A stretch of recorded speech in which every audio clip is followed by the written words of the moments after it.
এটা হচ্ছে মল্লিকপাড়ার মসজিদ। এই মসজিদ বহুত পুরনো মসজিদ।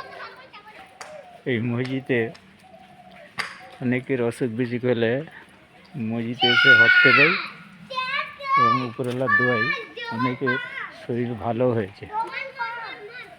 তো এই মসজিদ বহুত কামিয়াবি লোক বিশ্বাস করে, কিন্তু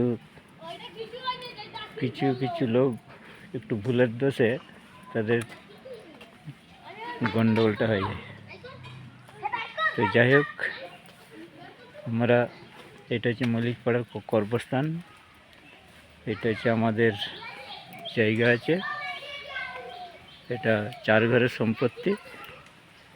এই সম্পত্তি অনলি ফর 4 ঘরই সরবরাহ করে মসজিদ 4 ঘরই দেখভাল করে।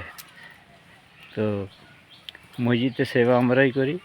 মৌলানা সেবা আছে, 8-10 হাজার টাকা মাইনে দেয়। খাওয়া দাওয়া প্লাস 8 থেকে 10 হাজার টাকা মাইনে দেয়। এই হচ্ছে মসজিদের এলাকা।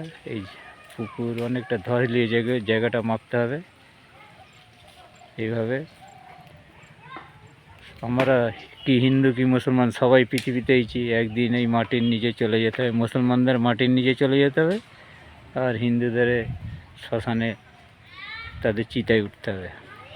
এই পৃথিবীতে কেউ চিরস্তরে আসেনি, এসেছে যখন চলে যেতে হবে তখন।